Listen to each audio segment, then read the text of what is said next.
आप देख रहे हैं अनहोनी। अनहोनी में आज की कहानी हमारे साथ शेयर की है प्रभात जी ने। तो चलिए बढ़ते हैं आज की इस कहानी की ओर। भाई साहब, लालटेनपुर गांव चलेंगे क्या? मेरे ये पूछते ही बैलगाड़ी वाले ने कहा, हाँ बाबू साहब, चलूँगा ना। बैलगाड़ी वाले के इतना बोलते ही मैं उस बैलगाड़ी वाले के बैलगाड़ी में चढ़कर बैठ गया और मेरे बैठते ही बैलगाड़ी वाले ने बैलगाड़ी चलाना शुरू कर दिया। दरअसल मेरी नौकरी लालटेनपुर गांव के एक छोटे से अस्पताल में डॉक्टर के तौर पर लगी है, तो मैं शहर से काफ़ी दूर इस गांव में नौकरी करने आया हूँ। खैर, बैलगाड़ी चलते ही मैंने जब अपनी घड़ी में वक्त देखा तो वक्त हो रहा था रात के 10:30 बजे का, जिस कारण रास्ते पर दूर दूर तक हम दोनों के अलावा मुझे और कोई भी दिखाई नहीं दे रहा था। और ऐसा हो भी क्यों ना, घटना आज से काफ़ी साल पहले के होने के कारण लोग रात के वक्त घर से बाहर नहीं निकला करते थे। ऊपर से गांव में तो और भी ज़्यादा रात के वक्त सन्नाटा छा जाता था। मगर ये बैलगाड़ी वाला इतनी रात गए स्टेशन के बाहर क्या कर रहा था? इस पर मैंने बैलगाड़ी वाले से कहा, रास्ते पर तो कोई दिख नहीं रहा है, तो आप इस सुनसान रास्ते पर इतनी रात गए कर क्या रहे थे? मेरे ये पूछते ही बैलगाड़ी वाले ने कहा, वो बाबू साहब, मैं रात को ही निकलता हूँ। बैलगाड़ी वाले का जवाब मुझे कुछ अटपटा लगा, जिसके बाद मैंने और उस बैलगाड़ी वाले से कुछ नहीं पूछा। चुपचाप बैठकर लालटेनपुर गांव आने का इंतज़ार करने लगा। हम जिस रास्ते पर आगे बढ़ रहे थे उस रास्ते पर अंधेरा इतना फैला हुआ था कि आगे का रास्ता मुझे कुछ भी दिखाई नहीं पड़ रहा था।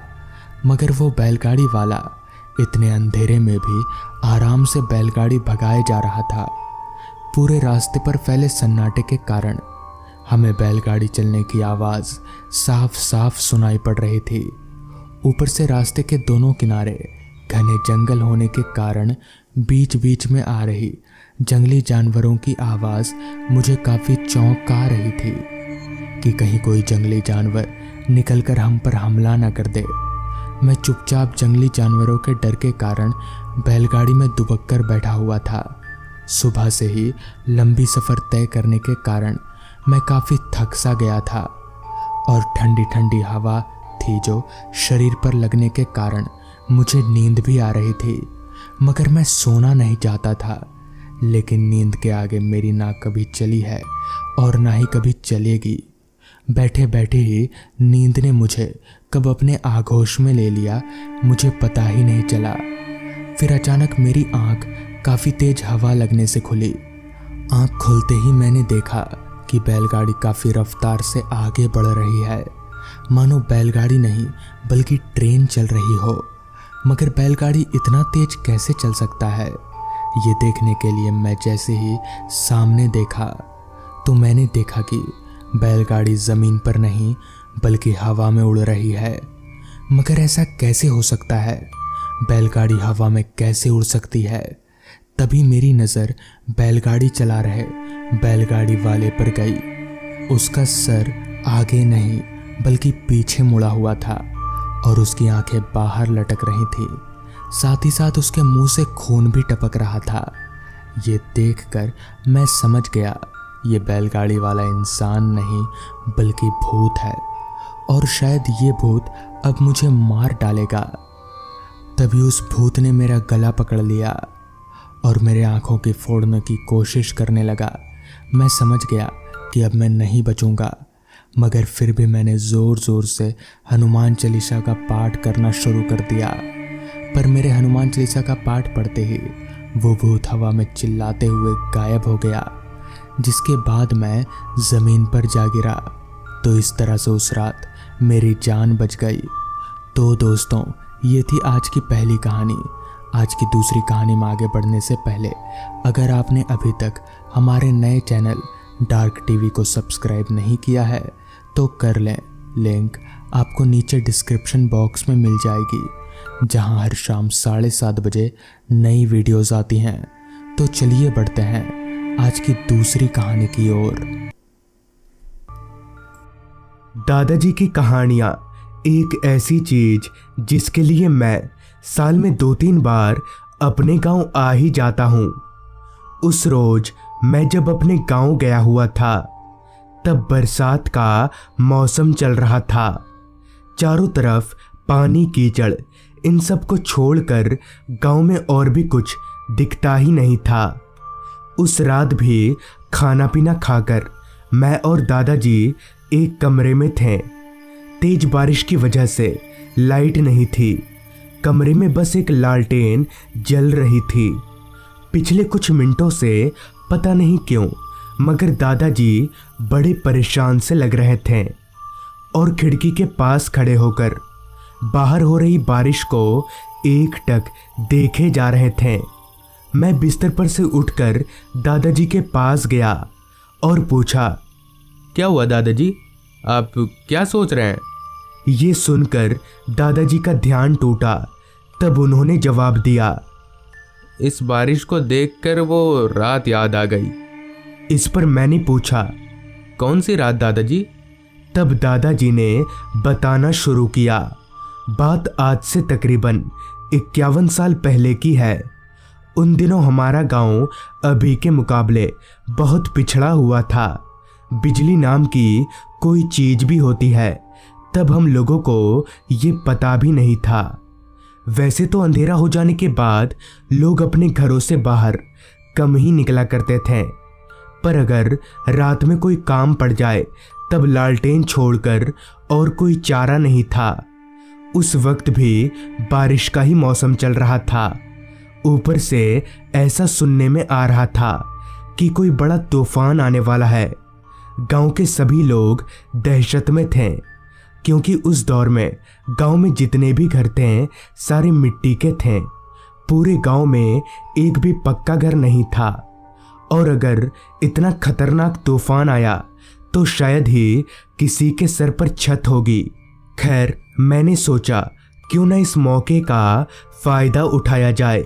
दरअसल हमारे गांव में एक आम का बगान था जहां दिन रात पहरेदारी रहती थी, मगर तूफान के डर से पिछले 1-2 दिनों से बगान खाली पड़ा है।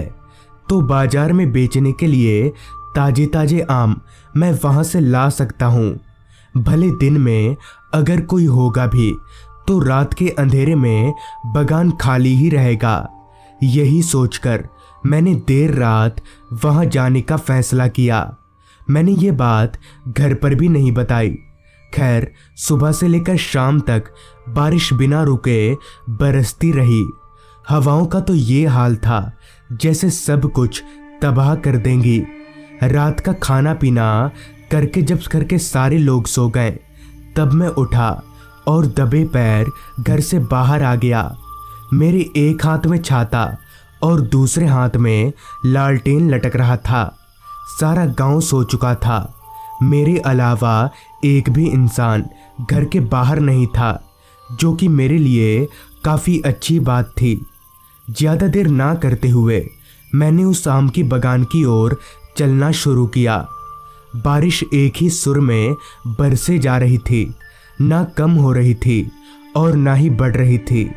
कीचड़ में छपछपाते मेरे पैर बीच बीच में डगमगा जा रहे थे। खैर, तेजी से चलते हुए मैं आम के बगान के पास पहुंचा। रात के उस काले अंधेरे में वो बड़े बड़े आम के पेड़ खूब डरावने लग रहे थे। ऐसा लग रहा था जैसे कोई बहुत लंबा चौड़ा आदमी खड़ा हो। खैर, मैं आम बगान के अंदर दाखिल हुआ। अंधेरा इतना घना था कि मेरी लालटेन की रोशनी चींटी बराबर लग रही थी। तेज हवाएं जब पेड़ के पत्तों को छूकर गुजरती तो वो आवाज़ सुनने लायक थी। खैर, मैं अपने सामने वाले पेड़ के पास गया और लालटेन को नीचे झुकाकर ज़मीन पर देखा तो बहुत सारे आम हवा से टूटकर ज़मीन पर पड़े हुए थे। अपने साथ लाए थैले में मैंने उन आमों को भरना शुरू कर दिया। ज़मीन पर पड़े आमों में से कुछ आम एकदम सड़ चुके थे और उन आमों को थैले में डालकर मैं सारे आमों को नहीं सड़ाना चाहता था, इसलिए लालटेन की रोशनी बढ़ाकर मैं उन आमों को जरा ध्यान से देखने लगा। नीचे झुककर जमीन पर पड़े आमों को मैं एकाएक उठा ही रहा था, तभी मुझे ठीक मेरे सामने कोई खड़ा दिखा। क्योंकि लालटेन की रोशनी में मैं किसी बच्चे के 2 पैरों को साफ देख पा रहा था। मैं ठिठक कर पीछे हट गया और जब सिर उठाकर लालटेन को आगे किया तो मेरे होश उड़ गए, क्योंकि मेरे सामने कोई नहीं था। मगर ये कैसे हो सकता है? लालटेन की रोशनी में मैंने किसी बच्चे के पैरों को साफ देखा था। शायद आंखों का धोखा हुआ होगा। यही सोचकर मैंने बात को हवा में उड़ा दिया और शायद यही मेरी सबसे बड़ी भूल थी। खैर, जमीन पर गिरे आम खत्म हो गए, मगर मेरा लालच नहीं, लिहाजा मैं आगे की ओर बढ़ने लगा जिधर बहुत सारे आम के पेड़ थे। लेकिन पता नहीं क्यों मुझे अब एक अजीब किस्म का डर महसूस हो रहा था, जैसे मैं अकेला होकर भी अकेला नहीं हूँ। मेरे साथ कोई और भी है जो दिख नहीं रहा। खैर, दूसरे पेड़ के पास जाकर मैं आम चुनने लगा। यहाँ थोड़े कम आम थे और बहुत दूर दूर पर पड़े हुए थे। मैं नीचे झुककर अभी आम चुन ही रहा था कि तभी एक आवाज़ ने मुझे अंदर तक झंझोड़ कर रख दिया। विनोद काका, एक आम पीछे छूट गया है। मैंने ये आवाज़ पहचान लिया। ये राजू की आवाज़ थी, मगर ये मुमकिन ही नहीं था, क्योंकि राजू को मरे साल भर होने को है। अगली बरसात में राजू की लाश इसी बगीचे में मिली थी। मैंने सहम कर अपना सिर ऊपर उठाया तो मेरा अंदाज़ा सही निकला। ठीक मेरे सामने राजू ही खड़ा था। मगर ये क्या? लालटेन की रोशनी में राजू का पूरा बदन दिख रहा था, मगर उसके पैर नहीं। ये देखकर मैं इतना डर गया कि मैं कुछ बोल तक नहीं पा रहा था। फटी हुई आंखों से अभी मैं राजू को देख ही रहा था, तभी राजू ने मुस्कुराते हुए कहा, काका, आप डरिए मत, मैं जा रहा हूँ अपने दोस्तों के पास। इतना बोलकर राजू उस तरफ चला गया जिधर घना जंगल था। कुछ देर के लिए मैं सुन्न रह गया कि अभी अभी मैंने जो देखा और सुना, क्या वो सच था या कुछ और। मगर इतना तो पक्का था कि ये मेरा वहम नहीं हो सकता। मुझे समझ नहीं आ रहा था कि अब क्या करना चाहिए। जहाँ मेरा डर मुझे घर भाग जाने के लिए बोल रहा था, तो वहीं मेरा उत्सुक दिमाग इस सोच में पड़ा था कि आखिर राजू किन दोस्तों की बात कर रहा था। बहुत देर तक सोचने समझने के बाद मैंने ये तय किया कि राजू जिस तरफ गया है मैं भी उधर ही जाऊंगा, ये पता लगाने के लिए कि आखिर माजरा क्या है और इस जंगल में कौन है राजू का दोस्त। लिहाजा मैं छतरी, लालटेन और आम का थैला लेकर आगे बढ़ने लगा। उस जंगल में दाखिल होते ही मेरी छतरी पर जो बारिश की आवाज़ आ रही थी वो थोड़ी कम हो गई, क्योंकि सर के ऊपर इतने बड़े पेड़ थे कि बारिश की बूंदें उन्हीं में समा जाती। खैर, मैं बिना रुके आगे बढ़ता रहा। मैं जैसे ही थोड़ा आगे बढ़ा कि तभी मुझे 4-5 लोगों के बुदबुदाने की आवाज़ आने लगी। मुझे थोड़ा डर लगा, लेकिन हिम्मत बांधकर मैं आगे बढ़ता रहा। लालटेन की रोशनी को ज़मीन पर मारते हुए मैं ज़रा संभल कर चल रहा था, ताकि किसी सांप बिच्छू पर पैर न लगे। चलते चलते ही मैं एक पेड़ को देखकर अपने आप ही रुक गया।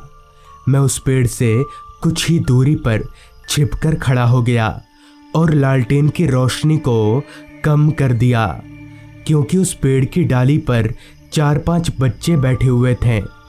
उस काले अंधेरे में भी उन सभी के चेहरों में से रोशनी निकल रही थी। उनमें राजू भी शामिल था। वहाँ जितने भी बच्चे मौजूद थे सभी पहले ही मर चुके थे। कोई इसी बगान के पेड़ से गिरकर मरा था तो किसी की लाश बरामद हुई थी। मैं समझ गया था कि मेरा यहाँ रुकना ठीक नहीं होगा, इसलिए मैं धीरे धीरे बिना आवाज़ किए घर लौट गया और उस दिन के बाद से कभी भी उस आम के बगान में नहीं गया। दादाजी की सारी बात सुनकर मैंने कहा, दादाजी, वो आम बगान अभी भी है गांव में? इस पर दादाजी ने कहा, हाँ, बहुत पूजा पाठ और झाड़ फूक करवा कर उन बच्चों की आत्माओं को भगा दिया गया और उस आम के बगान में एक घर भी बन चुका है। अभी मैं और तुम उसी घर में हैं। ये सुनकर मुझे एक झटका सा लगा और मैं बहुत डर गया। तो दोस्तों, ये थी आज की कहानी। अगर आपको ये कहानी अच्छी लगी हो तो चैनल को ज़रूर सब्सक्राइब करें। तो मैं आर्यन जल्द ही मिलूँगा आपसे अगली कहानी के साथ।